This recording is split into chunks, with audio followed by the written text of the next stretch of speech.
Oh, we forgot to turn off the thing. It's off now. The metronome is beeping or clicking on. Anyway, which one is this? 13 or 14? 13. Episode 13, man. The Recovery Room Podcast. Do the Follow Twitter the shit. Twitter. Recovery Room PLD at Twitter. Like, subscribe, comment. Follow us on the Twitter. Shoot us some DMs if you want us to talk about some stuff, or you got any questions, or you just want to talk to us and have us answer it on the show or anything, It's Sunday today. It's Sunday. Oh, shit. It's Monday now. Yeah, it's 12. We usually do this on Saturday. We operating on colored people time this week. Speaking of that, Chris Rock. Oh my God, man. So you just letting niggas say nigger out here. Well, he let niggas say nigga fucking 7 years ago Yeah. out here. Let me get this fucking Bluetooth thing off my ear. Excuse me. Man. He is sitting in a room with Louis C.K., Ricky Gervais, and Jerry Seinfeld. And this is a HBO special, so this ain't something that was hidden and just got fucking discovered. This is a HBO special that this happened on. Mm-hmm. Bro, why? I got a bunch of different viewpoints on this. The first one is, why is the fucking outrage army coming up with some 7-year-old shit? Yeah, that is one. If you was upset about this, the internet and Twitter and all that shit was out when this damn thing came out. It ain't like you digging up something from before the internet and Twitter age to talk about, right?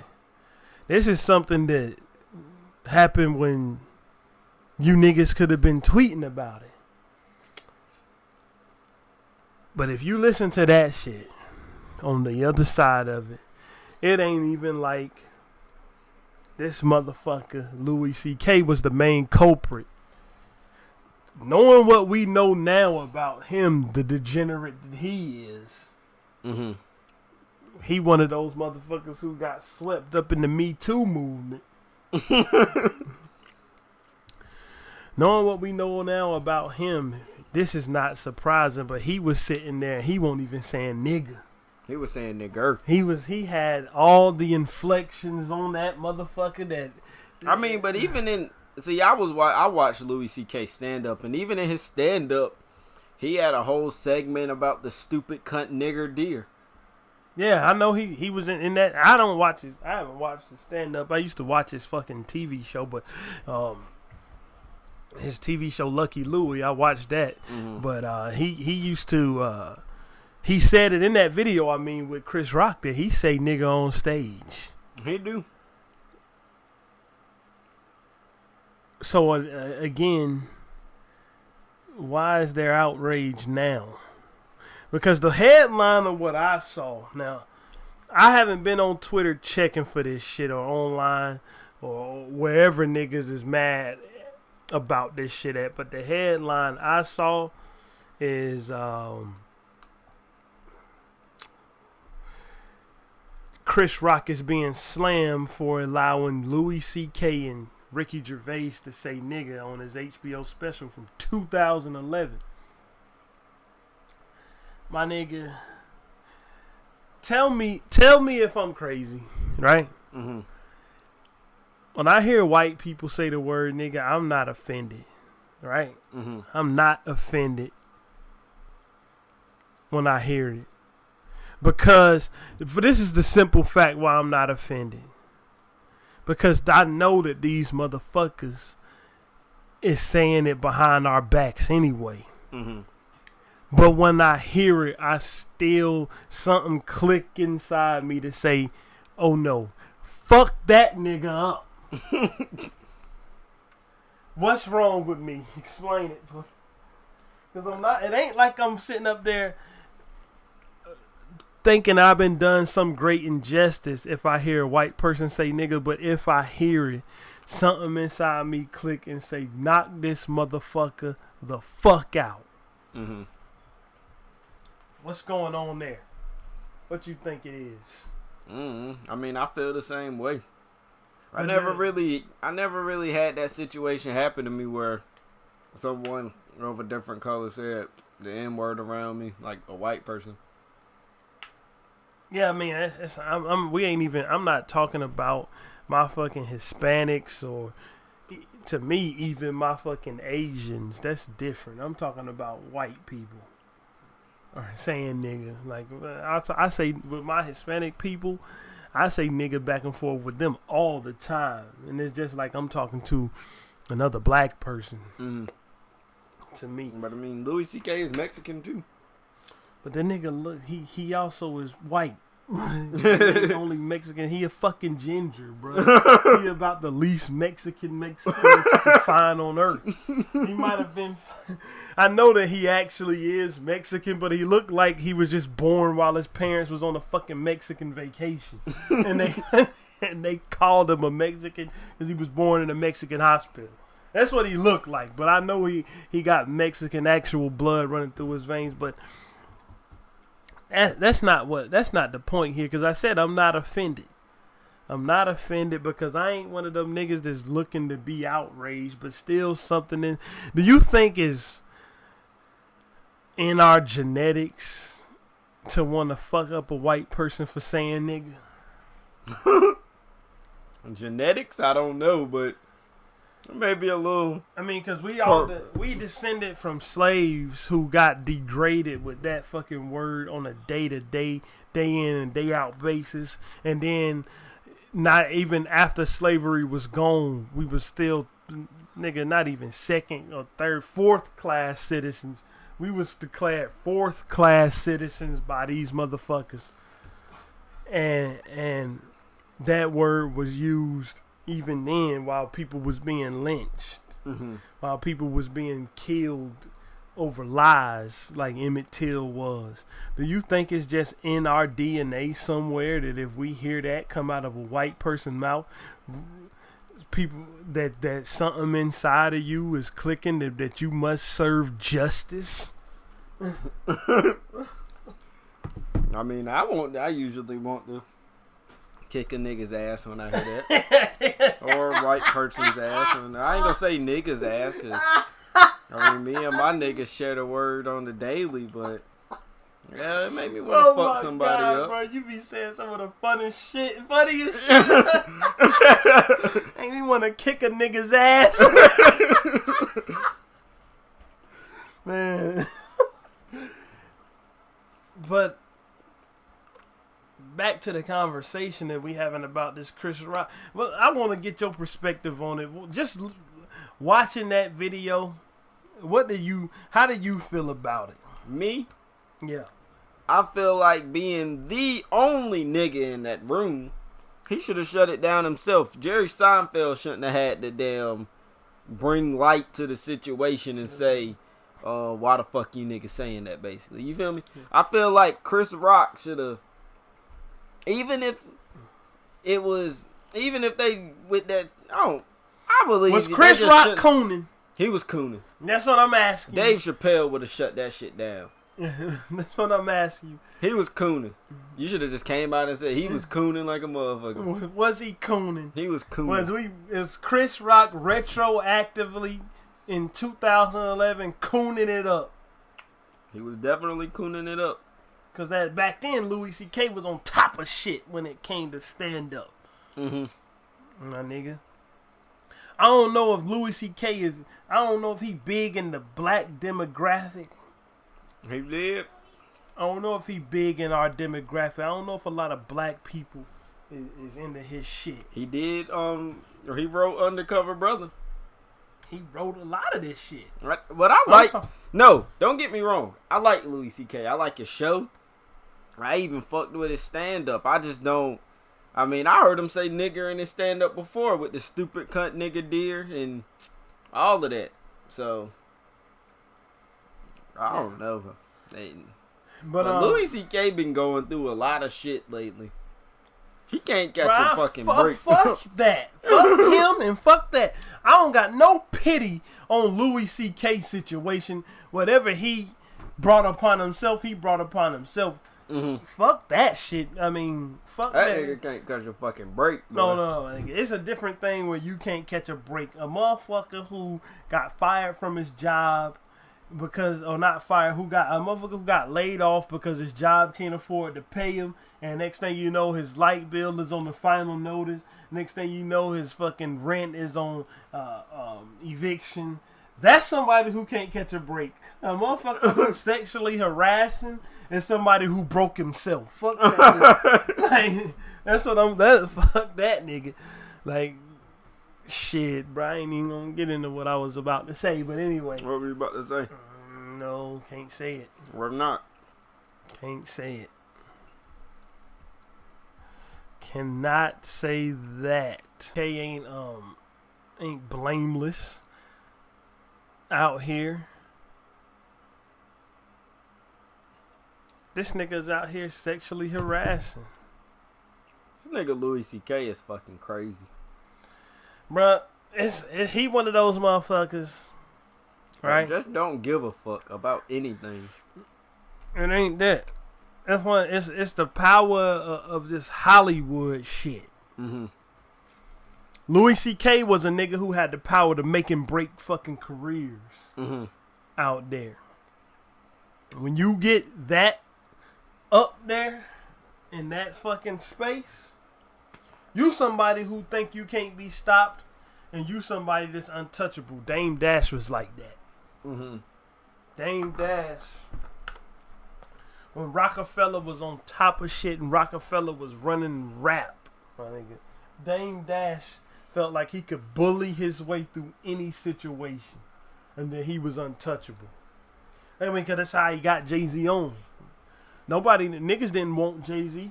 Dame Dash, niggas didn't want Jay-Z at first, and then niggas didn't want him under the circumstances that they was trying to present. Dame Dash bullied their way into fucking the Rockefeller deal with Def Jam. Dame Dash went in there and fucking demanded that shit, bro. Even when you look back at the interview, well, it wasn't even an interview. It was just a video of him going in there when they was trying to have that interview. Well, it wasn't even an interview, like a meeting with Jay-Z, and nobody from his team was there. He went in there and raised hell. Yeah, but that's what I'm thinking. So, but these niggas like him, like Louis C.K., they don't see the downfall coming until they already have fallen down. Mm-hmm. Louis C.K. was doing shit like that, so throwing the N-word left and right because he just felt like he couldn't be touched. Yeah. He was out here sexually harassing women because he felt like, what they gonna do? If you say, he had that, if you say something about this, your fucking career is over, bitch. That's the power he had. You say something about that, you the fuck out of here. Now what? Until enough of them banded together and got all you bummy ass fucking sexual harassers the fuck out of here. And except for Donald Trump. Well, that nigga he got veto power. That's what he got. But I think that's a part of this situation with Chris Rock. You know why? I think a lot of people are, when they see Louis C.K. name attached to it, especially, that just make them even more outraged about it. Yeah. Because he already a fuckhead, number one. Like, man, he had to be out there sexually harassing. Look at him.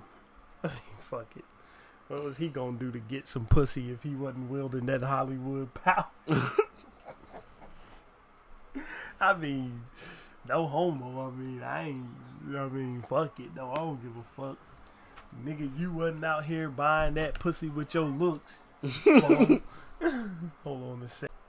Man, we just can't seem to be competent I don't know what's going on. I don't know what happened from the beginning of that whole situation. I didn't even know the microphone wasn't unlocked. Unlocked. Unplugged. It was unplugged. I don't know. Anyway, back to this bum ass nigga Louis C.K. And you too, Ricky Gervais, fat motherfucker. That's slinging the N word back and forth. You see, I told you. Why am I so hostile right now?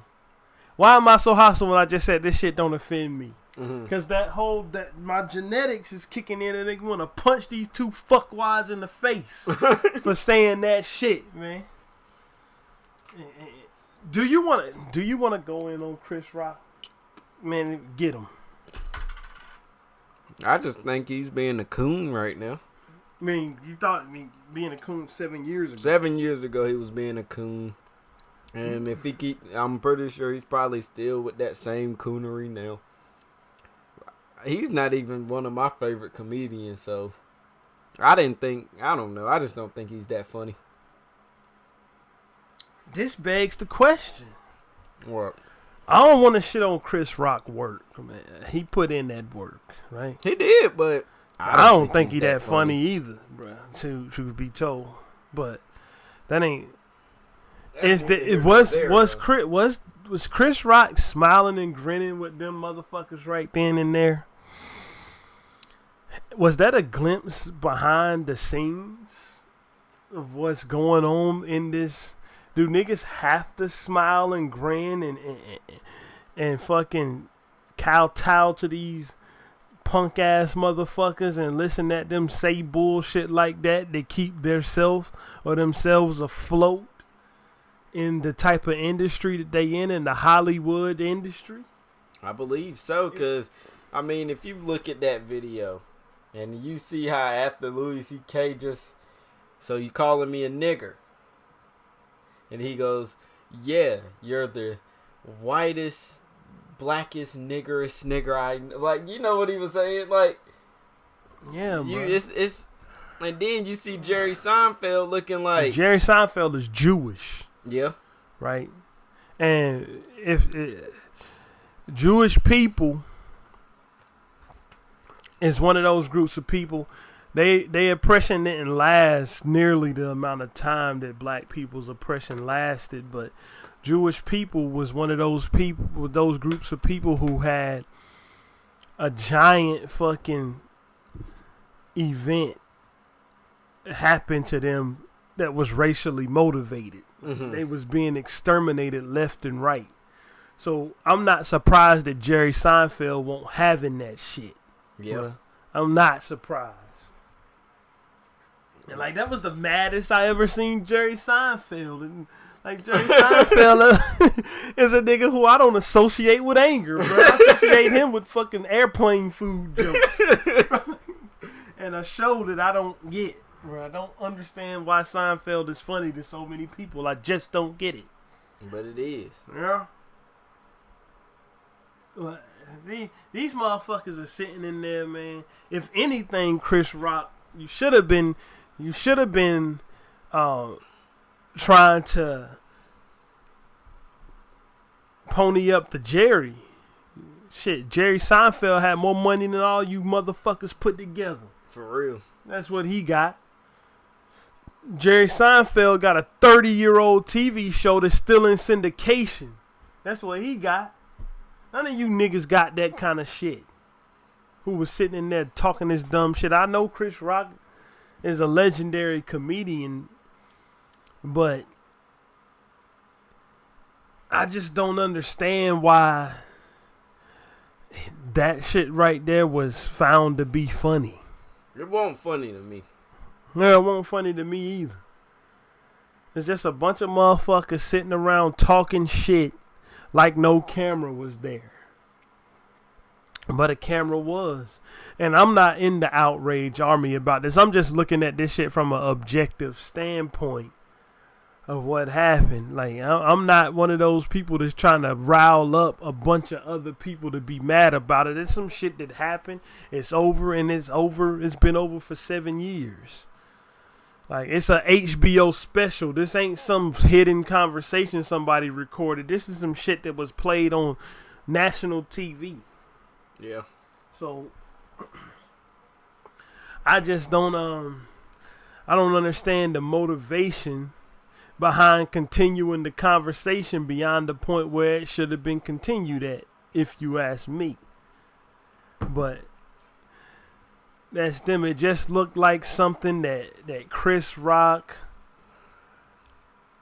did, and it looked like that's the kind of shit that goes on behind the scenes in my eyes. Of course, I've never been behind those scenes, but it looked like that you gotta smile in these motherfuckers' faces to keep your position when you one of us. You know what I'm saying? Yeah, laugh at all the nigger jokes. Laugh off anything these motherfuckers want to say to you. Mm-hmm. But, you know, that's Chris Rock prerogative, I guess. Fuck all of them except Jerry Seinfeld. Curb Your Enthusiasm is my shit.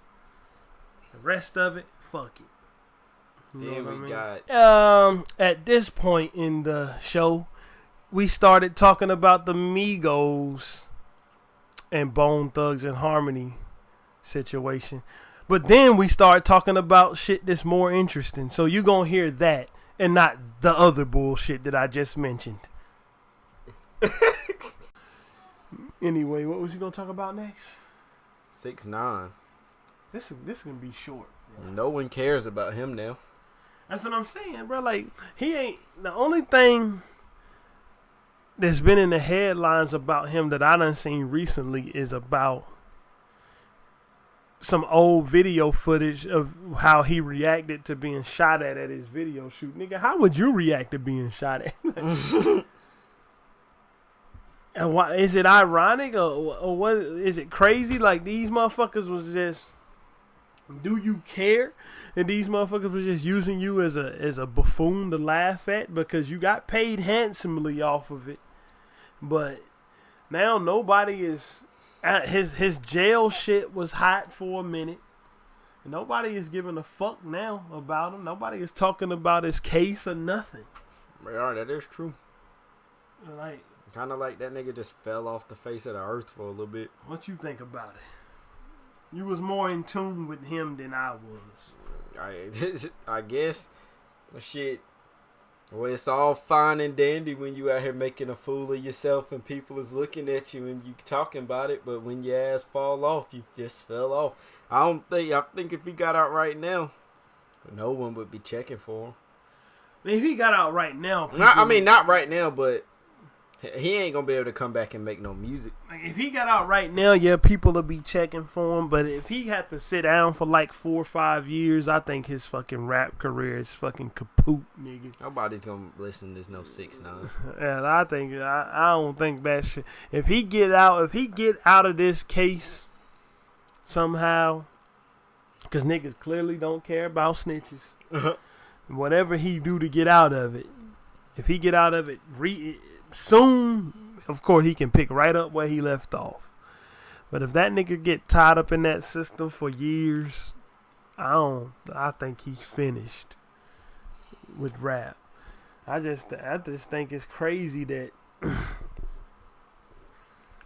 it's crazy to watch how, nigga, when you out here being a fucking clown, everybody fuck with you, but now that you locked up, it's on to the next nigga.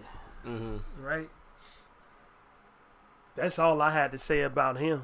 I was just alarmed that the niggas ain't even talking about his album. I was just alarmed at the fucking rate in which people stopped giving a fuck about that dude.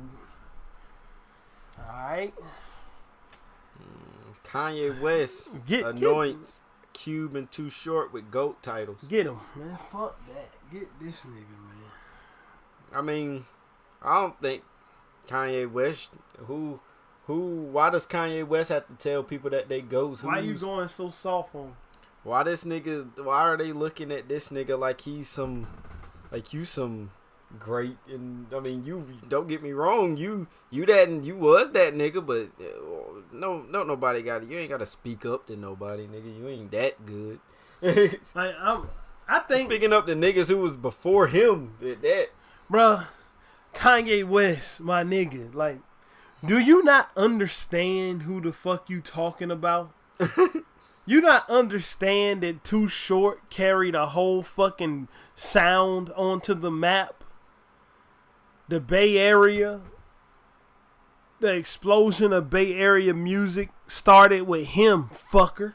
Do you not understand that? The shit that you was doing, people was doing it before you, nigga. Remember that lyric? Fans want to fill another Tribe Called Quest, but now all they have left is this guy called West. Mm-hmm. Nigga, that's you acknowledging that you just picking up where somebody else left off. You acknowledging when I hear them songs that you up there mimicking the RZA's production style on your early shits. Mm-hmm. And Havoc from Mobb Deep. Nigga, Ice Cube and Too Short pioneered shit, nigga. If it weren't for Ice Cube ink pen, nigga, that would have been no NWA. Who wrote the song Boys in the Hood? Ice Cube. The song Dope Man? Ice Cube. Who wrote Straight Outta Compton? Ice Cube wrote that shit. Straight Outta Compton. He wrote his part, Dre part, and Eazy-E part. The only other person who wrote on that song was MC Ren. Yeah. My nigga, what the fuck is you even talking about? I mean, was he just saying that they are great? It don't, nigga, nobody didn't need you to say that for us to know. Yeah. But like, look at it, man. When you listening to, do you think Kanye West is up there giving nigga props do you think Kanye West is coming from the standpoint of giving somebody props, or do you think Kanye West is coming from the standpoint that he's anointing the person that he's talking about, knowing him? I mean, they said Kanye West anoints Cube and Too Short with GOAT titles. Yeah, so Kanye West is the type of nigga who think, and this is going off of the things that we done heard him say and seen him do, who think that when he give that word, now is valid. Yeah, I feel you with that one. Not that he just giving his opinion and saying that, oh yeah, these are some of the greatest of all time and they inspired me and nothing like that. No, he one of them niggas who seemed like, listen to the way he talked about Drake, bro. Mm-hmm. He talked about Drake as if it was no him that Drake would have never popped. Yeah. Nigga, did you ever think of it from the standpoint that if it was no you, Drake would have just been you? And he would have been the nigga who made that style of music popular? What about that? Did you ever think of it like that? No, you didn't, because you think the fucking world revolve around you. That's why he thought that motherfuckers was gonna fuck with him throughout that Trump shit. And he was looking stupid when everybody turned their back on him. Mm-hmm. Shit, that's what that was. He wanted them. He thought that when he said Ice Cube and Too Short, I think from my point of view that he was thinking that he was making the statement, and now the statement hold weight because it came from Kanye. I'm just sick of fucking Kanye. I'm sick of talking about Kanye. I'm sick of this nigga.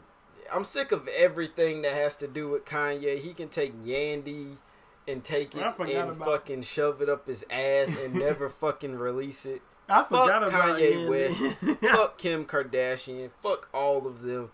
All of them can eat a dick, because I'm sick of hearing about everything that has to do with Kanye.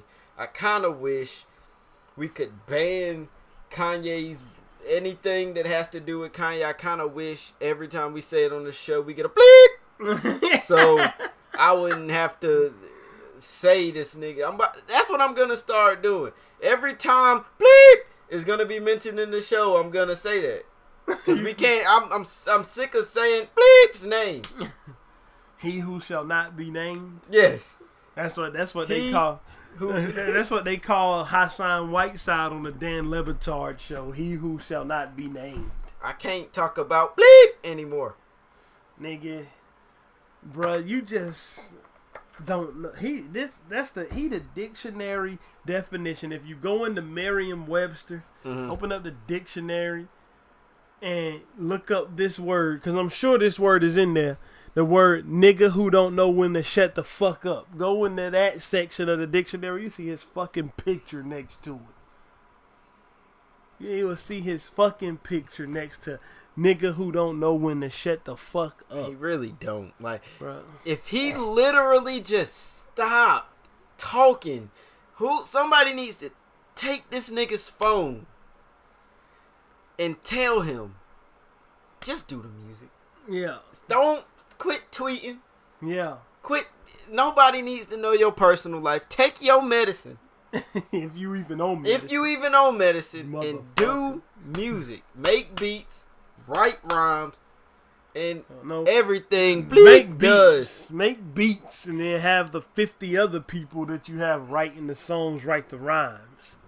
Fucking weirdo. I mean, Jesus Christ. I don't even understand how, man, I had a child and I wanted to make a musical tribute to my child.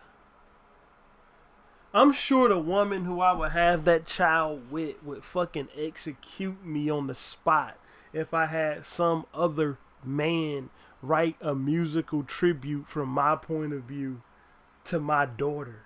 Nigga, what? That don't even make fucking sense. Why is you rapping something? That's supposed to be your feelings towards the child. How can you have somebody else write it? I don't know. See, that's that shit. That's that shit I be talking about with this man.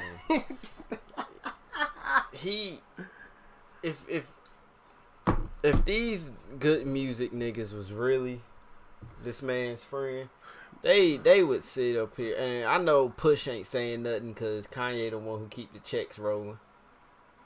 Bro, I'm about to the point where I'm through fucking with anything associated with good music, bro. Except for Kid Cudi. To me, y'all niggas with Kid Cudi ain't signed to that shit. He not? No, I thought he was. Been left. To me, y'all niggas is got a stink on y'all. Like, they're like a fucking cult. Yeah. That's exactly... Kanye West is the leader of the cult. And fucking Push is the right-hand man. Pusha T is the fucking evangelist. Yeah, and fucking Kid Cudi is the one who made it out. And yeah. he still mess with these niggas, but he be on the side like, man, these niggas is really crazy. Like, Kid Cudi got his own shit. Kid Cudi is like the nigga who had to sneak out of Scientology, bro. Like, that's what he... Bro, you know Eyes Wide Shut. Oh my God. Alright, I'm gonna give you the perfect scenario. Yeah, Eyes Wide Shut. Kid Cudi is Tom Cruise, who then made it out. And you know the nigga who was sitting there in the robe and he was in there like, what's the password? When he walked in, that's Kanye, right? And Pusha T is everyone else that was in the movie. All the fuck fees. Yeah, all the fees. Pusha T is everyone in that situation. The nigga who was following Tom Cruise around the city. Oh yeah, that's Push. The bald head dude. Who told him, the nigga who walked up and told him, oh, we didn't do nothing to the piano player. We sent him on a plane to Seattle back to his family. Even though they know they already murdered that nigga, bro. That nigga was dead, bro. That nigga was fucked up. By the way, if the directors or whatever from Eyes Wide Shut ever hear this, he did. He did. If anybody around him, can we get those extra 30 minutes of the movie? Bro, that movie. You know what time it is? A segment that I came up with that I never even acknowledged. But you know what time it is? Get your tinfoil hats out, niggas. It's conspiracy theory time. I think that movie got him killed. Yeah, really? Hell yeah, I think that movie got him killed. I mean, for us talking about this, is this gonna get us killed? Maybe when we get more than 19 subscribers.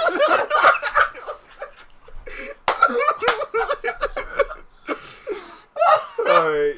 Maybe we might get killed in like a year, but we ain't gonna get killed today, my nigga. Oh my God. I think Eyes Wide Shut got Stanley Kubrick killed. Man, what's the coincidence? Right? What is? Let me lay something out to you, right? Mm-hmm. Stanley Kubrick, this nigga, cause fuck that. This ain't a hip hop podcast, nigga. That's just what we know most about. Let's lay something out, man. We done took an interesting detour off of this. This won't even on the pad. This list of bullshit that we got wrote down. Let's get into something that's great, all right? Because I fucked with this. Listen to my thoughts, right? All right. Stanley Kubrick is such a legendary director, right? Mm-hmm. He got The Shining, right? Yeah. You know that? You seen that movie? Mm-hmm. He directed. Here's Johnny. Yeah. He directed one of my favorite movies, Full Metal Jacket. I never seen that. Though. You need to watch that shit, bruh. You need to watch that shit. He directed A Clockwork Orange. I heard of that. He directed Eyes Wide Shut. Mm-hmm. He directed 2001: A Space Odyssey. Mm-hmm.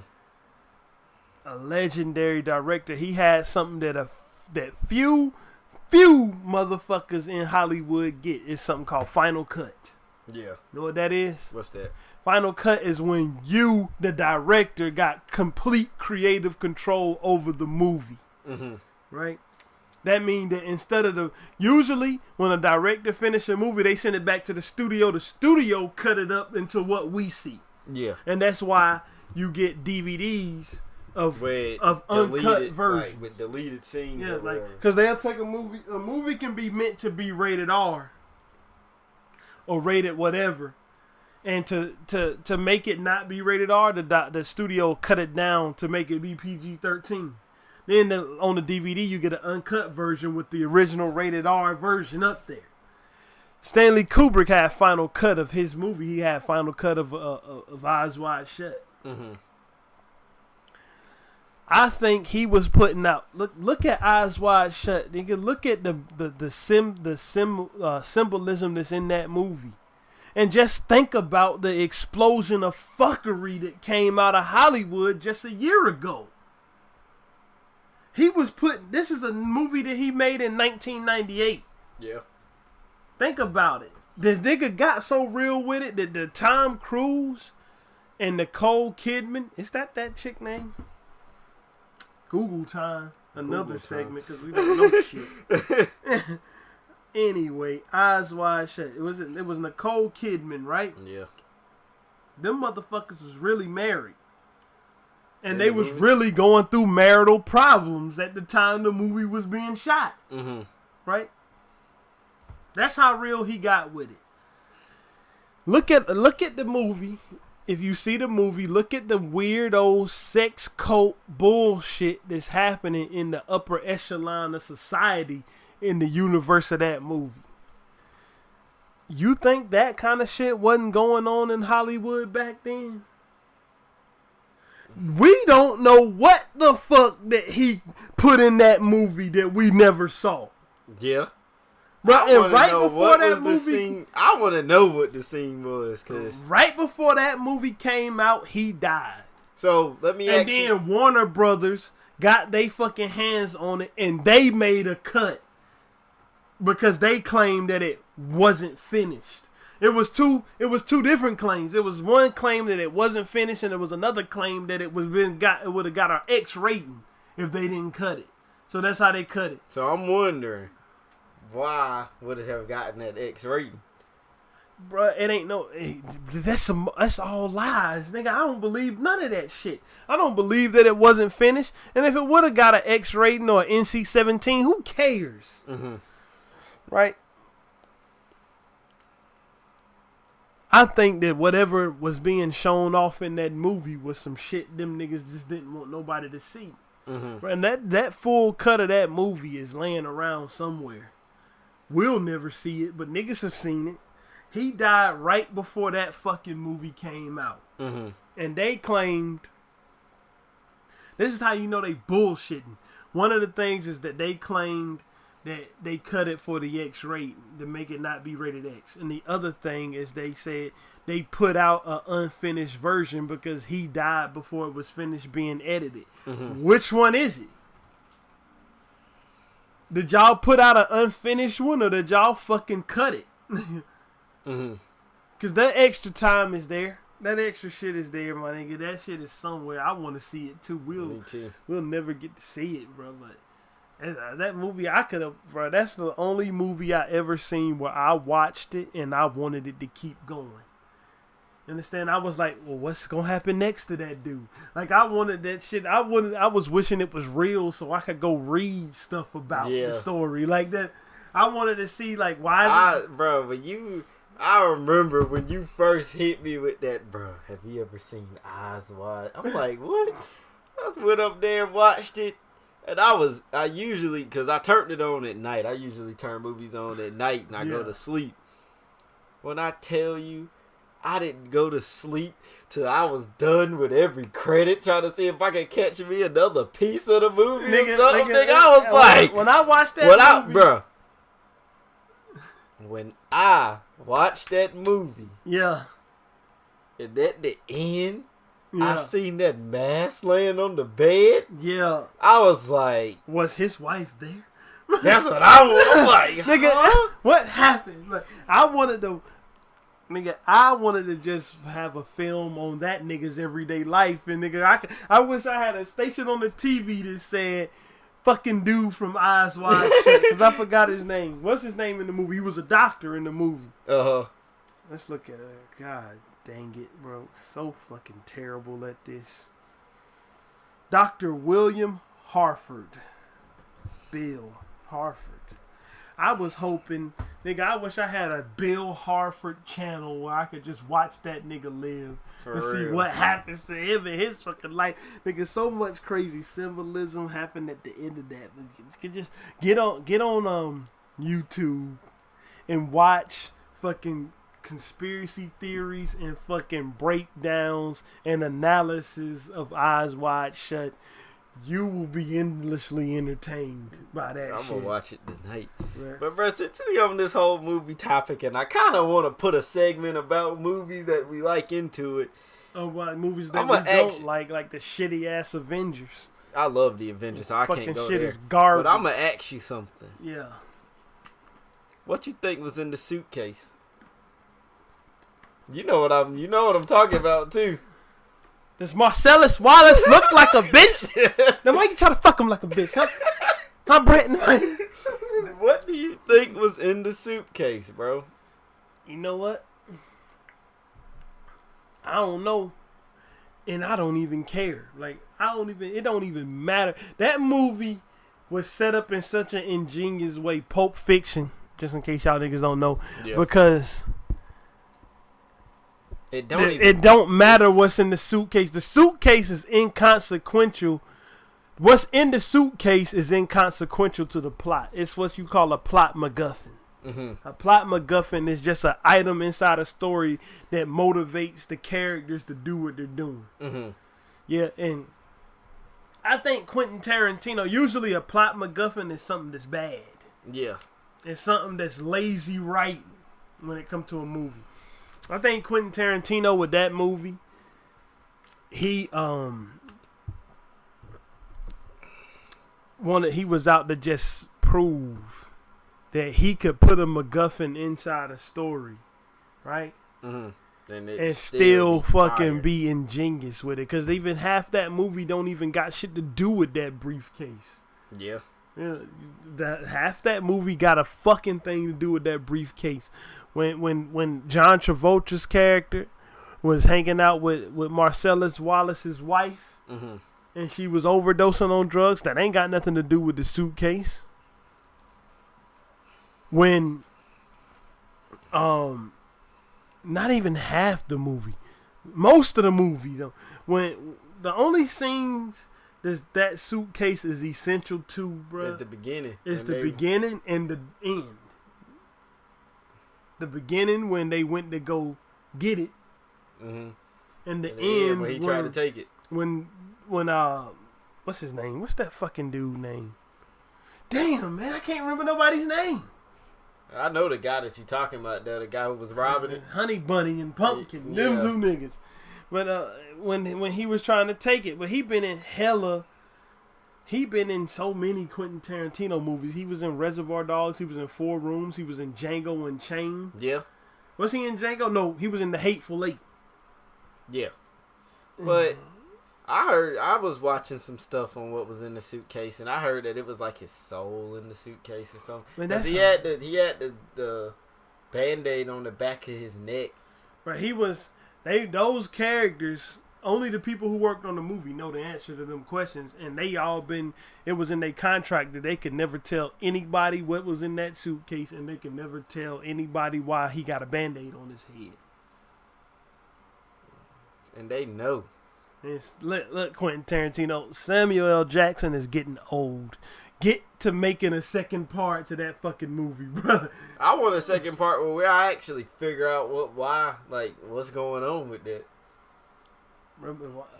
What's the importance of knowing what's in the suitcase? I don't give a shit what's in that suitcase, my nigga. I give a shit what that suitcase is making people do. Yeah, nigga, that's what I care. That is true. That's what I care about. But even so, if they release a second Pulp Fiction, what do you think is gonna be the? Cause what's the name's dead. Who that? John Travolta. Uh-huh. But the characters. It don't matter. It ain't no telling. They might do a prequel. They might show you what led up to the beginning of Pulp Fiction. Yeah, that is true. They've jumped around. Remember, John Travolta's character was dead, but they still had the ending part. That movie was, the timeline of that movie wasn't in chronological order. Yeah, it was out of order. Yeah, that is true. I forgot about that. So at the end, he was still alive at the end, even though you saw Bruce Willis. The shit that happened with Bruce Willis happened last. Yeah, that was the last because part. the other black guy was John Travolta's partner at that time. That was after Jules, Samuel L. Jackson character, he's quit. He's gonna roam the earth. He turned into a fucking hermit. That's what it was. So that he could do anything, but that's the beauty of how he did it. He could do anything now. You can see what led up to all that shit and see what's in the suitcase. That way, you can have Julius hear that Bruce Willis shot up his homie. And he like, I'm gonna go find him. He don't give a fuck about Vincent, bro. He don't care about Vincent. Bro, them niggas was not homies, bro. They was getting on each other's nerves for the whole movie. Yeah, that is true. The car scene. He told you on brain detail. He told Vincent, fuck off. I'm through fucking with y'all niggas and left. But yeah, man, we done got off into a whole tangent. We're supposed to review some albums. Yeah, we'll get to that when we get to it, nigga. I like talking about the movies better. Shit, yeah. It's, what's another one of them crazy ass movies with like crazy subliminal messages in them? I don't know. But I know one fucking thing. What? I know one movie that I can't wait until that shit drop. What? I think it's called Once Upon a Time in Hollywood. It's the Quentin Tarantino movie version of the Manson family murders. Oh, yeah. Nigga, my ass is gonna be, I don't give a fuck if I gotta hitchhike to the theater. I don't give a fuck I gotta walk, run, Uber. My nigga, if I gotta build an airplane. Hearing about nigga, that. my ass is going straight over there, dog. The Quentin Tarantino movie version of, because the Manson family is some other fascinating shit to me, bro. See, this is the kind of shit that I really like to research. Bruh, for Leonardo DiCaprio, Brad Pitt, Margot Robbie. Yeah. Yeah. I'm glad you was here. I'm butchering stuff. That nigga said Margot. She sound like some flavor of pudding. Margot. So was it Margot Robbie. Margot. Yeah, not the Black Dahlia, the Sharon Tate murder, man. The Sharon Tate murder, bro. I think she was married to Roman Polanski. He was a famous director. She was out there trying to become like a star. They killed her and cut a baby out of her stomach. Whew. Nigga, you ain't, bro. You need to get up and do some research on these fucking topics, man. You gotta.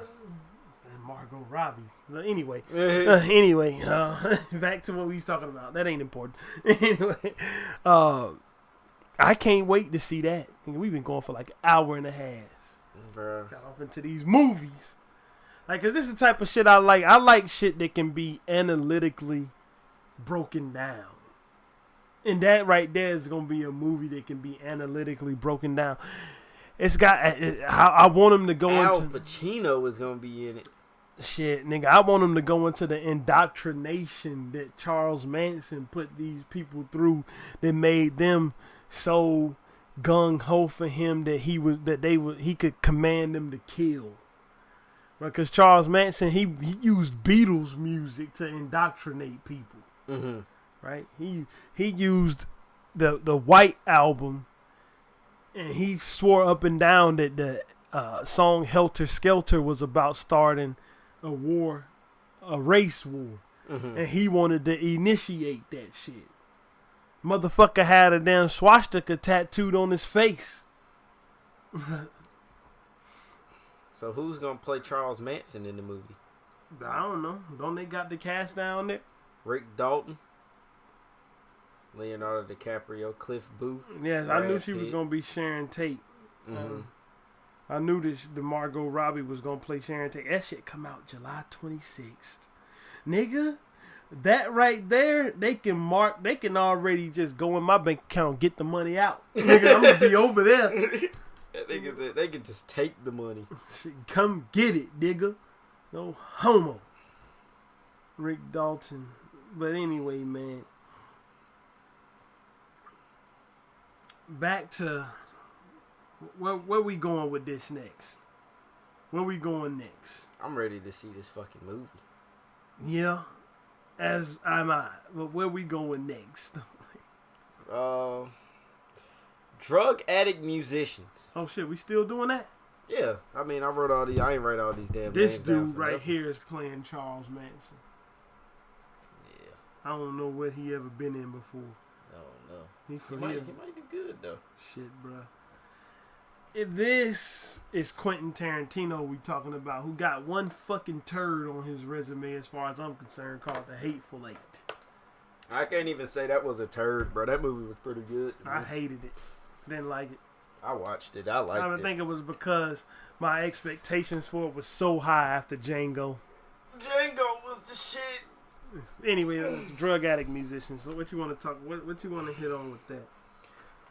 Why do people think it's okay? I ain't even gonna say it's okay, but like, what in the rap music world?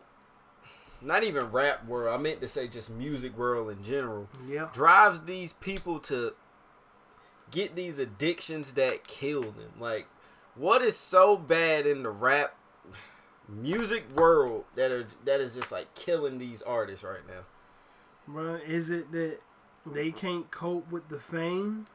Because I even got a few, like the musician who was on drugs. We got Pimp C, you know, the codeine.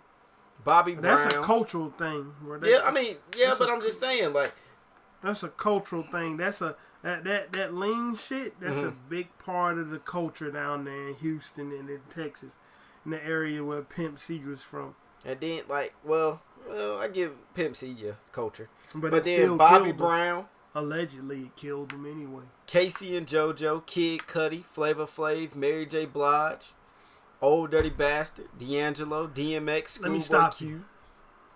You going all right? Well, I'm gonna put. Hold on. I'm gonna take that. I'm gonna put a box around Old Dirty Bastard because I don't think it was an overdose that killed him. I'm gonna just throw that out. I don't either. Tinfoil hat time. Conspiracy theories. Part 2. We don't think Old Dirty Bastard died from cocaine bursting in his stomach. He was talking a lot of shit. He was. That's all. Microchips planted in people. Yeah, motherfuckers is out there getting them shits, putting themselves now. I got a question for you though. What's up? I gotta pose a question, right? Let's think about this question I'm gonna ask you carefully. Okay. You are talking about the drug addictions, how do you feel about the fact that these drug addictions likely were the catalyst behind some of the greatest music that these artists made? Well, one of my favorite rap groups of around now are the Flatbush Zombies, right? Mm-hmm. They're underground New York band. Mm-hmm. And most of their music are centered off drugs. I know for a fact, through their music and through music videos and everything, I've watched them take several drugs. And I love the music they make. Mm-hmm. But I believe with some of these people who take these drugs, it's more of an artistic thing. You know what I mean? Yeah. Like because the Flatbush Zombies, they take a lot of psychedelic type. We wasted a lot of time talking about the fucking Migos. We had interesting more shit. Yeah, we had a lot of great topics today. Fucking assholes, man. We should just delete that shit off. But see, like Flatbush Zombies, because they got a song called MRZA, right? And the song is about an acid trip, essentially. Take an acid trip. Mm-hmm. And it's about doing like all type of drugs. And I love that song. I think when rappers do, for one, some of these rappers I think is mostly, they just portraying an image and they just taking all these drugs and say, hey, look, I'm taking all these drugs. Look at me. And they getting people to look at them. But then again, I do think some artists take all these drugs for the artistic abilities that you get from taking the drugs. Like, what do you think about, like, basically, I'm pretty sure that fucking Nevermind by Nirvana wouldn't have been what it was without Kurt Cobain being strung out on heroin, bro. Yeah, I don't think it was, but that's crazy, though. Like, that's crazy to think about that, because Kurt Cobain, I love Nevermind, and I love Nirvana. Nigga, I ain't even gonna front, nigga. Migos Nirvana bigger than y'all. Fucking nigga, I don't think, in my opinion, when it come to rock, that it's ever been a fucking better collection of music than the 3 albums they put out. To me, even if we taking it the rock route, Under the Bridge, one of my favorite songs by the Red Hot Chili Peppers, is about shooting coke up under a bridge. Heroin. Heroin. Yeah. Shooting heroin up under a bridge. Yeah, but I ain't even talking about where they're just making music about it. I'm talking about that these people was making some of the greatest music through their but addiction. They had addictions that destroyed or killed them. Like, Old Dirty Bastard, life was fucked up because his coke addiction. Mm-hmm. But nigga, we wouldn't get an album like Nigga Please without him being out there strung the fuck out. Yeah, that's true. Bruh, we wouldn't get that shit. Nobody who was thinking straight was making that kind of shit. And I ain't even gonna lie to you. This is gonna sound real fucked up, but I gotta take a pause before I say this. Uh-oh. I wish Eminem would have stayed on drugs and made music. That's fucked up to say, but the music he made when he was on drugs was so much better. That's what I'm gonna be for real. Mm-hmm. I bet you a lot of niggas wish Lil Wayne was still on drugs. Yeah. I bet you they wish he was still strung out on lean and all type of shit making music, because the best music that he most known for is shit that he was making when he was a complete and utter fucking being rushed to the hospital drug addict. Yeah, and it's crazy to think that, but they really made this. Is these people's lives worth our entertainment? And that's a beautiful question. That's what are these musicians' lives worth our entertainment? Like, we watch lives play out in front of us and be destroyed. Mac Miller. We watch Mac Miller and Lil Peep overdose on shit. We watched Kurt Cobain be so strung out and so depressed and not know how to handle the level of fame that he got overnight. Bro, I watched a documentary about Kurt Cobain. What's that shit called? Kurt Cobain documentary. I'm forgetting the name of. Every time I get in front of this microphone, I forget the name of everything, bro. Mm-hmm. But I'm gonna find that shit now. It's called Montage of Heck. Yeah. I watched that. Nigga, he said, or his mom's was in the documentary, and she said that he played Smells Like Teen Spirit for her, right? Mm-hmm. And she looked at him. This is when Bleach was out. Yeah. Their album Bleach didn't go nowhere until after they was popular. Mm-hmm. It was like a Tupacalypse situation. Till when he blew up, that's when Tupacalypse blew up with Tupac. Uh-huh. But Bleach did not move. She said that when he played Smells Like Teen Spirit and then the rest of Nevermind for her, she looked at him and said, you know that your life is about to change, right? Mm-hmm. Are you ready for that? She looked at him and said, before that shit ever was played for the public, she heard that and said, you know your life is about to change, and he wasn't ready. He killed himself. Yeah. Blew his own damn head off with a shotgun, dog. You got no doubts about it when you put a shotgun under your chin and pull the trigger. Yeah. And this shit was fueled by fame that he didn't know how to handle and drugs, man. Even if we look at people like David Bowie, you think some of the music he made when he was just on coke? But David Bowie didn't do enough coke to destroy his fucking life. Yeah, I mean, yeah. But still, I mean, who the fuck was thinking about being an astronaut and shit? Like, ground control to Major Tom, bro. If y'all know what I'm talking about, then get on Google. Space Oddity. That's the thing though. Like, are these people's lives worth our entertainment? I mean, because we are definitely seeing people who's Was dying in front of us for our entertainment. Was basically. DJ Screw life worth the screwed and chopped genre being invented? Was his life worth it? Because that shit came about because of... Wasn't it like the slurred, slow speech of people on lean type joint? It came about kind of because of how the lean fucks up the person. Mm-hmm. So that's probably how he was hearing regular. He was probably hearing regular speed music sound like that in his mind. Yeah. And he was so fucking talented that he was able to take that shit to a turntable and replicate it. Uh-huh. That's what it was. I think. Anyway, that's me. Conspiracy theory number 17. 10 for hats out, niggas.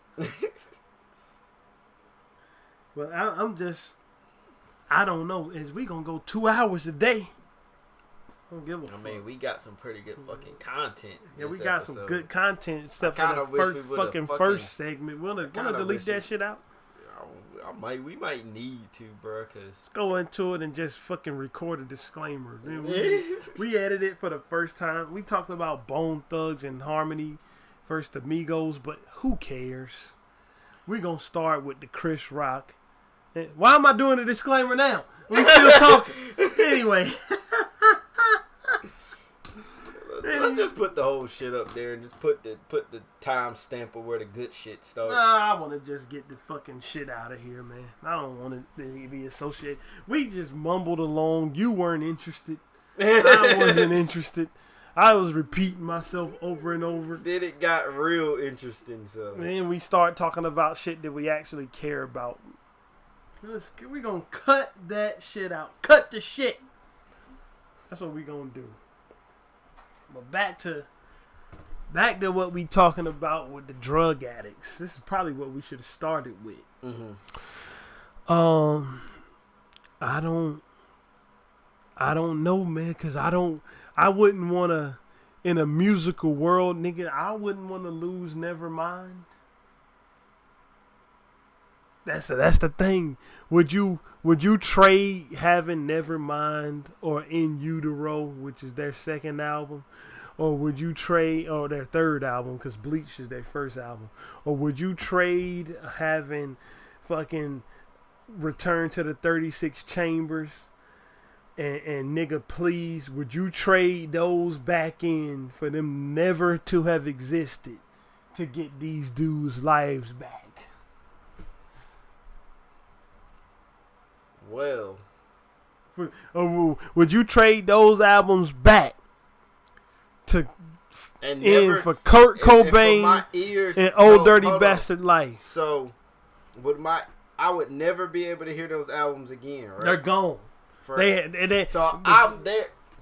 Those albums never existed. So, well, if they would have never existed, then I would have nothing to worry about. No, I'm saying you yourself remember that they exist, but they, to the rest of the world, it's like they never had existed. See, but that's another beautiful question, because for Nirvana inspired me to want to make rock music, and that's crazy. Cause I'm black. Black people invented rock and roll. I'm just saying, I'm a young black dude who was just straight listening to rap music, right? But young, what you're saying and wanted is people, and I wanted the. And when I first heard Nirvana come on, and I'm like, bro, what's this right here? And you played it for me, and I'm listening to this grunge rock. And it just sounds great. And I'm like, bro, I want to make this. The better statement is not that Nirvana inspired you to want to make rock music. They inspired you to expand your fucking horizons. That's better. Yeah. That's what they did. They inspired me to want to listen to other rock music. Bro, sometimes shit transcends a genre. Mm-hmm. That's what these fucking Johnny-come-lately music fans don't understand. Mm-hmm. Just a bunch of motherfuckers who want some shit they can jump around to. Whenever I hear something like that, like I hear a person and they whatever, and then I hear them say, "Oh, this ain't good." Like if I hear them listening to some UGK, and I hear them go, "Man, this ain't good. I don't like this," and I'm listening, and I'm looking like, what? Because you can't jump around to those. You like. But this is what I'm saying, right? These niggas don't like when I heard "Smells Like Teen Spirit," I was a nigga who didn't want to hear shit to do with no rock. Yeah. Nigga, I couldn't stand rock. You understand me? Mm-hmm. I hated that shit. I hated when I used to be watching MTV and that shit used to come on. And I used to just flip it over to BET. Uh-huh. I hated that rock shit. When I heard that song, I didn't give a fuck what genre it was from. I just wanted to hear it again. Nigga. When I was hearing the Red Hot Chili Peppers, I didn't care what genre it came from. I just wanted to listen to it again. That shit inspired me to want to expand my horizons too. But would you give that back and trade that in for Kurt Cobain life? And to see what he would have done with being a sober person, or for Old Dirty Bastard Life, would you trade back into the Return to the 36 Chambers, Nigga Please, all his fucking verses from the Wu-Tang albums, all of that back to see what a sober him they wouldn't even sound the same, because I would listen to those albums knowing what I know and be like, I can't listen to this, like, but you never know. Yeah, they talent might have fucking superseded the drugs. I don't think that it's just with Kurt Cobain. With ODB, I think the drugs might have I think the drugs helped his eccentricity, which was like a vital part of his rap personality. Yeah. With Kurt Cobain, I don't think the drugs was what crafted the musical talent. Kurt Cobain was just talented. I think it was the fucking subject matter that he was doing that the drugs kicked in on. And honestly, I feel like the depression really made the music, because like you could hear in his voice, in his voice, like hear it, like in his voice, you could hear that he was just sad making those tracks, like. Bro, if you listen to, I haven't heard one song where he sounded like he was a happy person. Yeah, and I haven't either though. None, not one. And I don't know. Honestly, man. Bro, I'm gonna just throw this out here. You know what would be amazing? What's that? For the people that's gonna listen to this, all 19 of you. Fair warning. How would you feel about a Columbine movie to some Nirvana soundtrack? With the Nirvana would be the soundtrack. Yeah, to the movie, though. If I had any idea how to screenwrite, nigga, I wanted to create a Columbine movie. Really? Yeah. I wanted to create it, bro. The first time I ever got in the mindset that I would want to make something resembling a movie, I was watching documentaries about, because that's my favorite type of movie to watch, is documentaries. I was watching documentaries about Columbine and how that shit happened, and like the like reenactments of the inside. I wanted to make a movie about it. I wanted to make a movie showing I wanted to make a movie basically showing how we all been high school students. And of course, I wasn't a high school student in the 90s. I was a high school student far after that. You was a high school student even further after that. Yeah.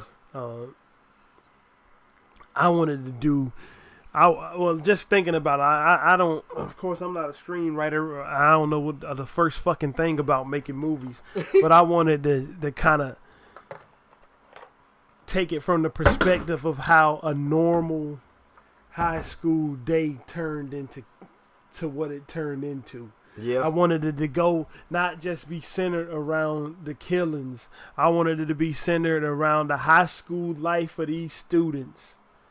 And of course, you had So you would take it like you would have just a normal kid as the main character, and then it just happening. No, like not nothing fictionalized. Like the school itself being the main character. Yeah, and the things in the. Like the things that just go on in high school, seeing regular high school life, weaving in and out what could have possibly led these two fucking cowards to do what they did. And then showing them outside of school, hanging out, getting into, because there's some fascinating shit you can watch on YouTube. It's like hours of their home movies together into one YouTube video that you can watch. And you can watch. I've seen it. No. Let's throw this out there. I've watched the footage of inside of the cafeteria of the Columbine shooting. I watched that too, but I'm talking about it's home movies of them that they made. Yeah, I know. I watched all that. And I wanted to kind of, if I was making the movie about it, it would have been the school itself as the main character and the setting, and the way the students was interacting inside and outside the school with each other, and how these people woke up thinking that they were just gonna go to school again on a normal day, and one of the worst things, and then the worst day of their life happened. That's what I would have wanted to do, and I didn't think about music or nothing like that. I just thought about the concept, but Yeah, Nirvana would fit that. Shit, Nirvana would fit that. I just didn't. My whole thing when I was thinking about the concept, I didn't want to paint these two fuckers as victims. Yeah. I don't know how you could. I wanted to make sure, like when I was just thinking about it, I would have wanted to make sure that these two motherfuckers would be portrayed exactly how they deserve to be portrayed. Mm-hmm.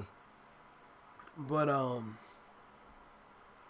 anyway, back to what we was talking about with the drug addicts in music. I mean, drug addicts have been tied to some of the greatest music that we ever received, bro.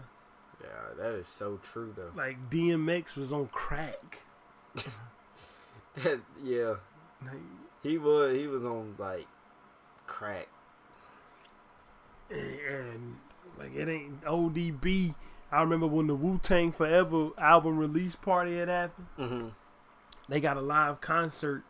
They did a live concert at the shit for Wu-Tang Forever. And this nigga said he had cocaine in his shoe on stage into the microphone. Real shit, he said that. He said, don't you hate when you have your cocaine in your sock and the shit melt? That's what he said, bro. That's what ODB said on a stage in front of a crowd of people. And he was high. You see, if you watch that shit, that nigga was fucking high. Mm-hmm. Bro, he was not sober, period. But, Pimp C, UGK, allegedly he died from overdosing on lean. Mm-hmm. I don't know, man. It's just that.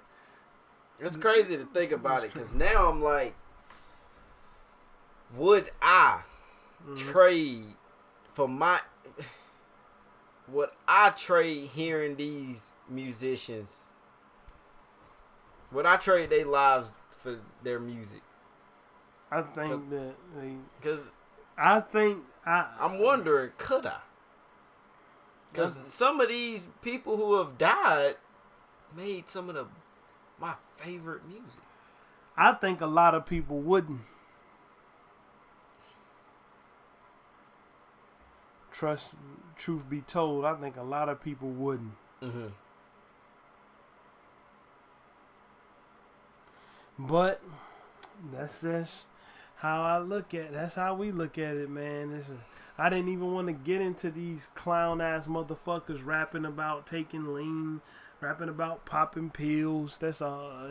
Popped it, whatever. Fuck that.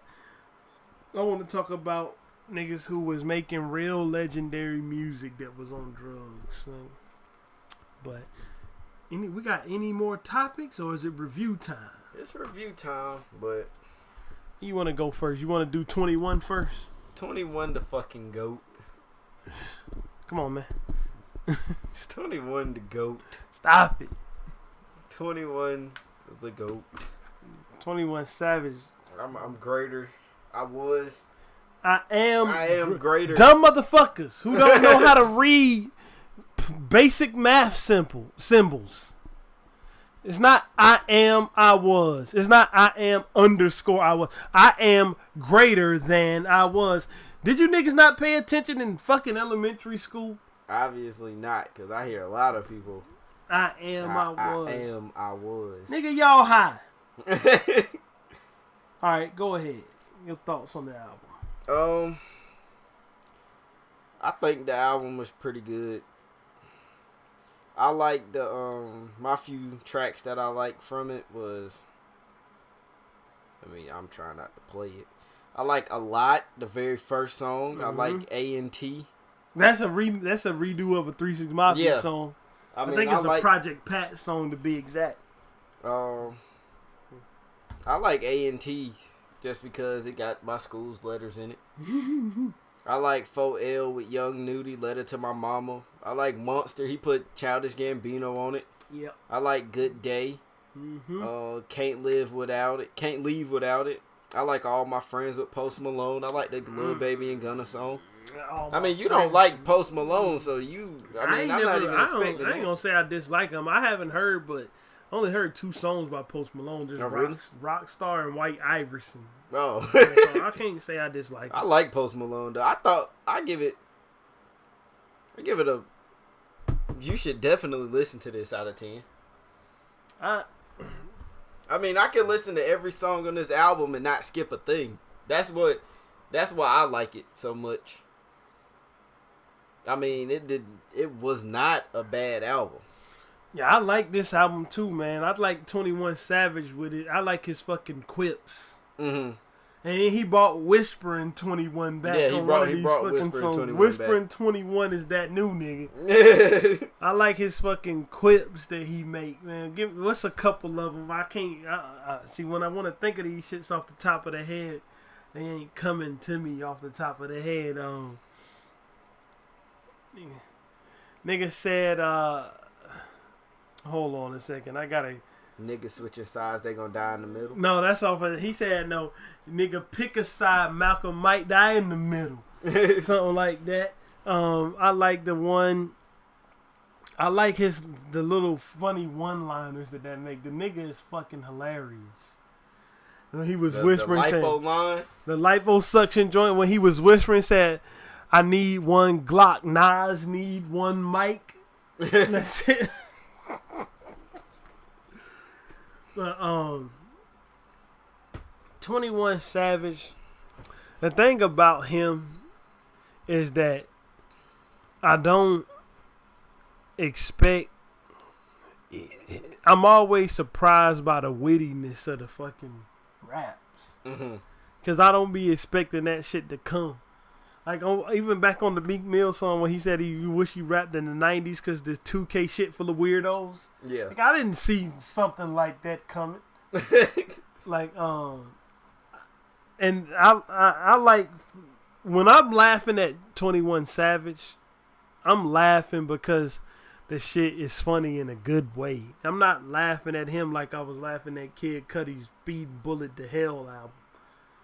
Or Speed Bullet to Heaven, but I felt like I was in hell when I was listening to it. Anyway, that shit, I was laughing at that because it was hilariously bad. I'm laughing at 21 Savage because he's saying some funny ass one-liners, and this fucking album is full of them. Even though I can't quote none of them right now because they slip in my mind.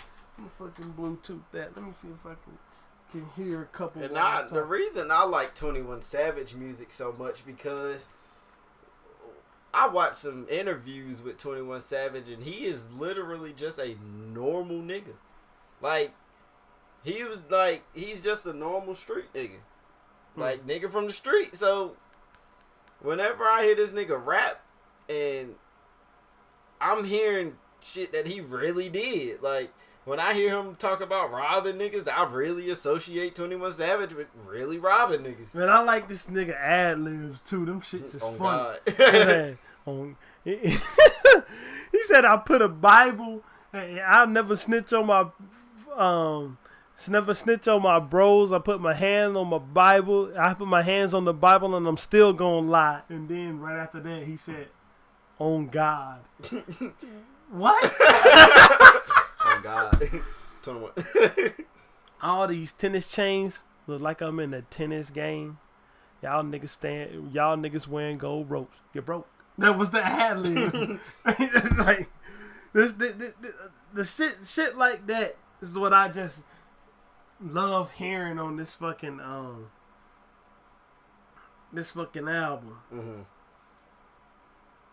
But, bruh, I can't even front. Good Day is the best motherfucking thing on this album, bro. When I first heard that sample of Lord Infamous's voice going across this shit, I was already on board. Period. I was already on board. And then the niggas delivered. Nigga, Project Pat is on that shit. Nigga, what better way to fucking pay homage than to bring a not only just another Memphis rapper, but one of the close affiliates to 3-6 Mafia onto the track that dropped some of that real shit. 21 Savage didn't even have a verse on it. He just handled the hook. Yeah. The Schoolboy Q and Project Pat had the verses. The beat and everything. I mean, I don't got much more to say about this album. This album is good. Which I figured it would be because 21 Savage been killing shit this year. Mm-hmm. Let's get down to Ice Cube. Ice Cube album was pretty. I liked it. I'm not even gonna lie to you. Within like the first 3 songs, I was like, I'm really not fucking with this. But as I listened to it and kept listening, I was like, oh, I get it.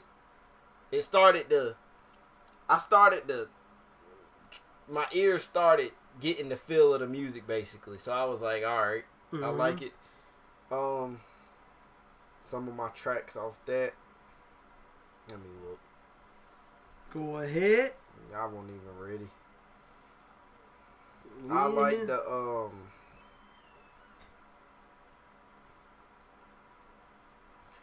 like the Don't Bring Me No Bag. I like that one. Yeah. That one surprised me, bro. Mm-hmm. I didn't expect fucking Ice Cube to be softly singing on the hook. I like Ain't Got No Haters. I like that one too. But Too Short. I like that one. That shit had I like Bad Dope on Them Pills. I mean, I like most of it. That don't what was that? What was the one with the Too Short called? And the Got No Haters? Ain't Got No Nigga, Haters. that fucking sample on it, bro. Mm-hmm. That sample. That Al Green sample? If I was expecting anybody That to wasn't come Al out Green. with What the fuck am I talking about? It's not Al Green. I don't think. Anyway, whatever. I mean, Ice Cube, it was great. It was a good album. I'm not even gonna hold you. I give it a good job, old nigga, out of 10. Good job, old nigga. Bro, you know what I like about it? What? I like that the fucking political shit didn't go through the whole album. Mm-hmm. I like that he said his political shit and then kept it moving to other topics. Yeah.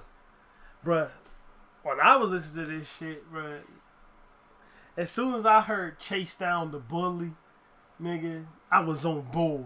Mm-hmm. When I heard that Chase Down the Bully. I can't really think of a song that I don't like on this album. The new Funkadelic, I loved it. Mm-hmm. Nigga, I loved hearing a fucking G-Funk song in this day and age, my nigga. I like the nigga had balls enough to do it.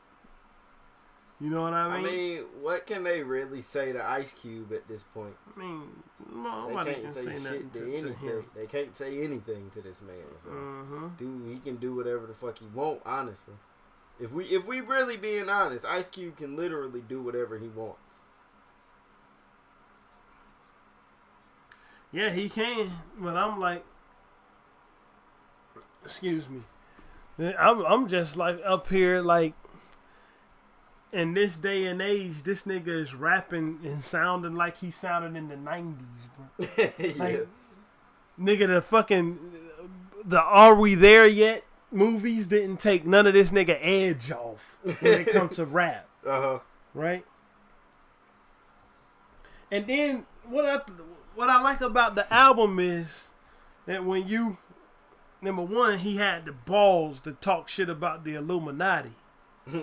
On Chase Down the Bully. Mm-hmm. And what I like about the album is that he talked about the shit that we was just talking about niggas being on drugs in the music industry. Mm-hmm.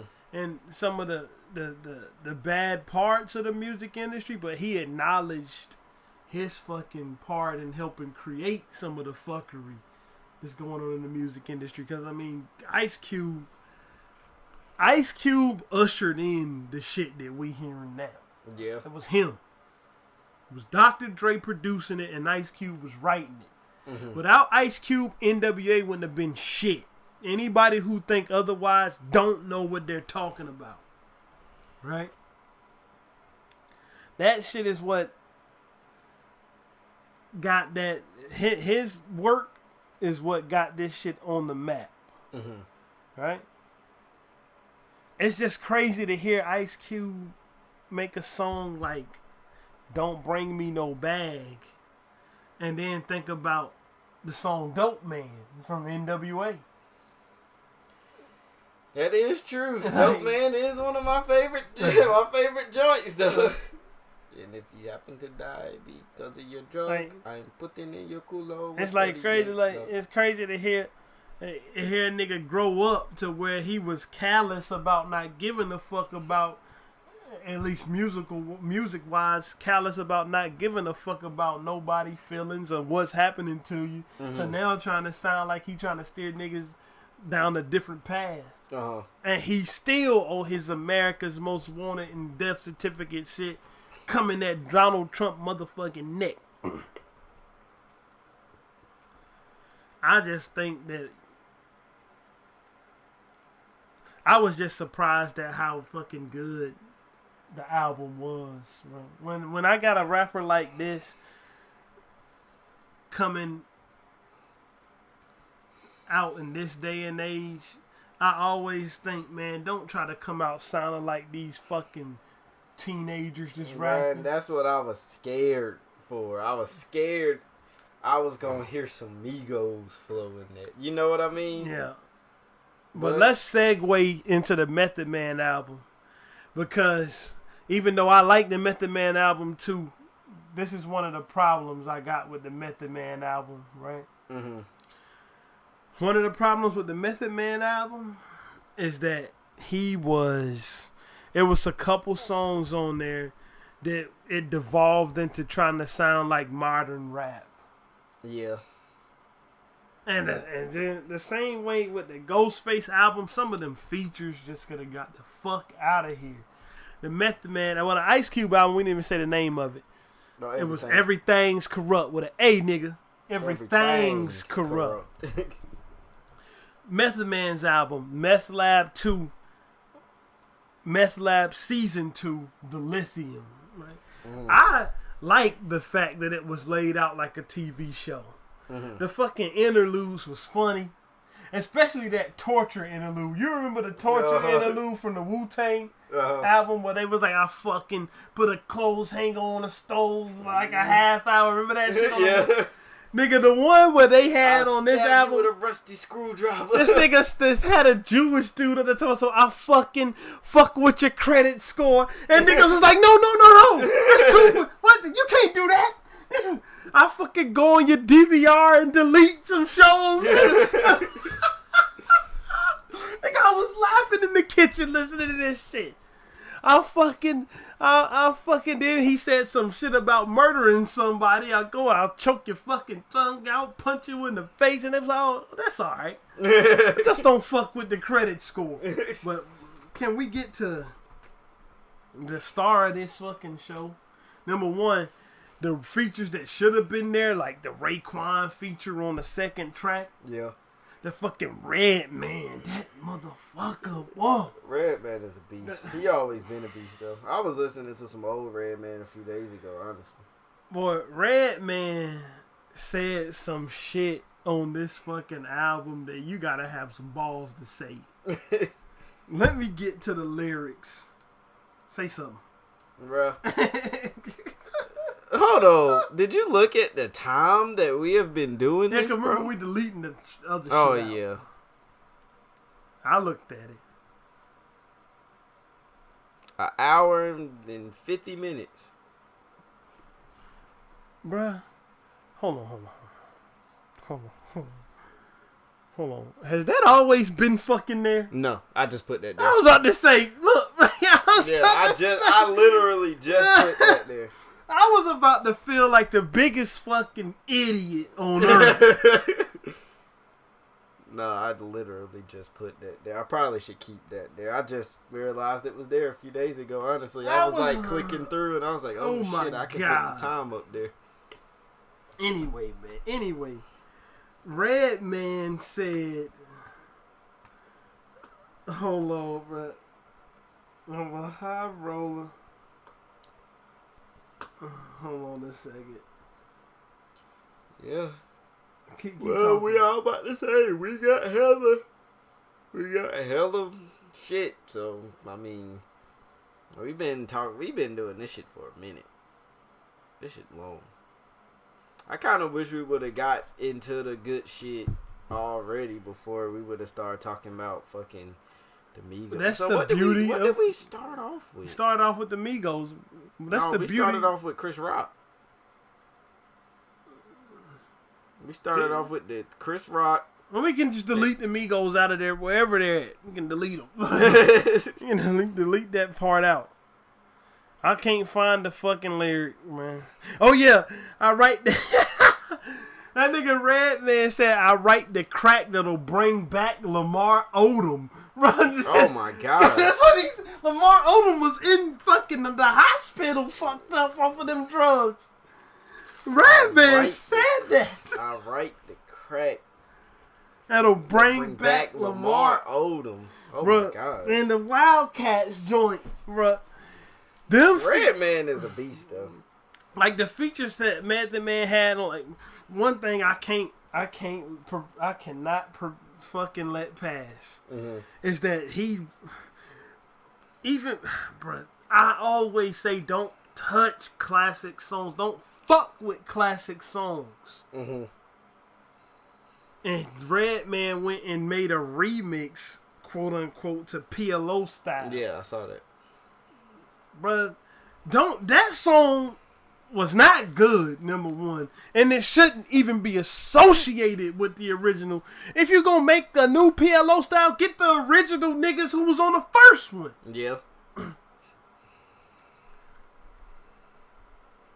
Bro, that's all I got to say about that. Just leave that shit alone. Even if it is yours, nigga, don't blemish the fucking legacy of greatness that you had. I don't know. I don't think niggas should necessarily, even with like young rappers taking old school beats and doing stuff. I don't think niggas should do that. Yeah, but I mean, fucking, that's what 21 Savage just did twice. But he did it good. Yeah, I'm saying, like, don't go touch classics and fuck them up. Yeah, that's what I'm saying. That's like, yeah, cause like Ice Cube basically on Check Yourself. Ice Cube at that time was a new nigga. Basically took the message and just went over the message. I kind of, you know the song, The Message. It's like a jungle sometimes that makes me wonder how I keep from going under. He just basically took that beat. Yeah, that shit. He basically just took that beat and made Check Yourself before you wreck yourself, cause I'm bad for your health. Come real stealth, dropping bombs on your mom. Fuck Carl. Nigga, that's why these motherfuckers better watch who they talking to, bro. None of them niggas don't want to smoke with Ice Cube. Nah. They gonna fucking destroy your ass.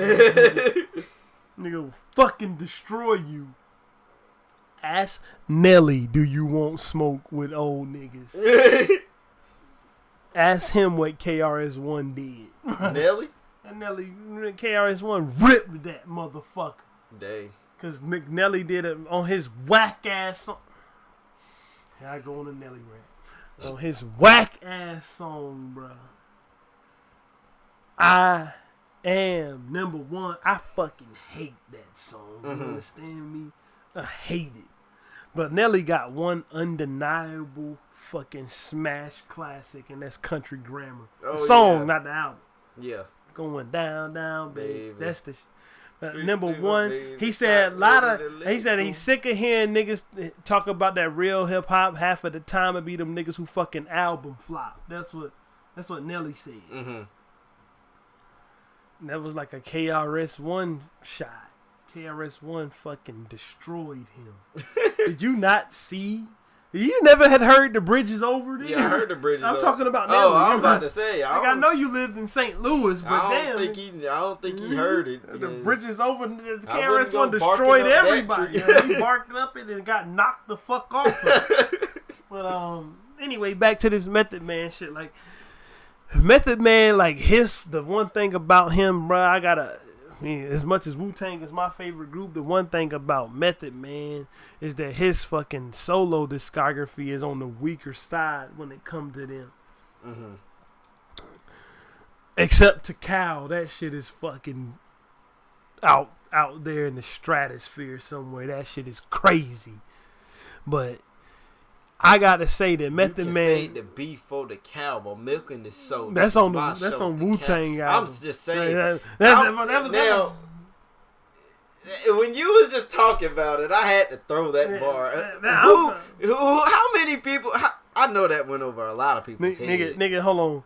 Method Man got. Let's pull up a song. Meth verse Chef. Like Method Man. I think this might be too much for this episode. Fuck that. We gotta do it. Method Man be spitting like he never lost. He was spitting on this album like he never lost a fucking step on this Meth Lab to the Lithium. Meth verse Chef. Bro. I ain't even go, bro. When I listen to that, you will get in fights over that song on who had the better verse. Me and my cousin Rodney used to go back and forth arguing about this shit, man. Meth verse Chef. Meth verse Chef. Who that lit that chinky eye cheaper hawk from New York to Cal Staten Isles niggas thought that they could walk a dog, but they caught a bad situation cause I'm a sandwich short of a picnic. Cause you ain't equipped with the sickness style that be blowing up the spot like ballistic missile. Coming through like the 43911 tearing up the power you. It's to Cal. Do niggas even know what 43911 is? What is that? Nigga, go to the alphabet. A, B, C, D, 4. A, B, C, D, E, F, G, H, I. The 9th letter. 3. A, B, C. C. Hold on. K, hold the 11th letter. Hold on. 43911. A, that's you take those numbers and correlate them to where that letter falls into the alphabet and you will see what he was spelling out. 49311. See. Niggas, that's the type of shit that this nigga is spitting. If y'all niggas don't know y'all ABCs, he spelled the word dick with numbers. 49311. Tearing up the power you. Power you. I don't know. Met the cow, the bad motherfucking Buddha monk. What the fuck? Hit your chest like cardiac arrest. Blow the front out the frame. Hit the pussycat for the pain of the dog shit. Nobody move. Run your garments. Take your shirt off. Take your motherfucking shirt off. That's what that. The rugged fat. Terrible like champion sweat. Rapper power in a tech to wet a nigga up with all the dangerous diseases, sniffling, sneezing, coffee, aching, stuffy headed fever. Nigga, what? Method Man on this Lithium album is still spitting like that. That's wild. I don't know. Man, it's not too many people who can rap like that. But fucker, I think it's about time that you suffer. Bobbing on my knob like an all-day sucker. Bitch. That's how the shit go. That's lyrics. That's not me. Nigga, that's a song that I used to listen to over and over again on Takao. Mm-hmm. You understand? Method Man is spitting like he never lost a step on this new album. Yeah. It's just some of the features, a couple of the instrumentals, and the couple songs that it sounded like he tried to come into the new mainstream that I could do it without. But when it come down to the rest of it and his skills and the fucking Raekwon, the fucking song with him, Capadonna, and Master Killer. Mm-hmm. Master Killer, I don't know, bruh. I be wondering, like, when all these old niggas that can rap meet up, like, what goes on in those rooms? Because you got to think about it. All of these were the coolest niggas on the earth at one point in time. And when they're all, like, old, but they can still rap great, like, what do they, like, I don't know. I just want to sit around and see what goes on when they start to rap, like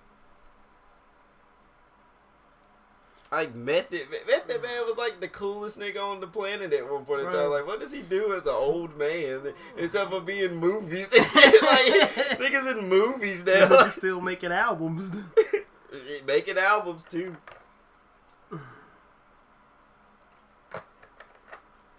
Bruh, it's just that. Or like, what do these niggas like? What does Raekwon talk about on his normal life? Like, I bought the crib next to Bill Clinton mother's because he fucked with the Chinese. I want to know what was that, bro. I want to know what was that about. I want to know what it's about. I don't know. I want to, like, talk to Raekwon. No, I had a teacher who interviewed Raekwon for this thing. Yeah. It was like he wrote for this magazine. And he interviewed Raekwon. I should have, if I would have known, I would have told him. A college professor? No, he was my teacher in high school. I would have asked him, I was like, hey, I ain't gonna say his name, but Mr. Flim Flam Flower. That's the Bill Cosby shit. And you can't be saying filth, floor, and filth on the stage, okay?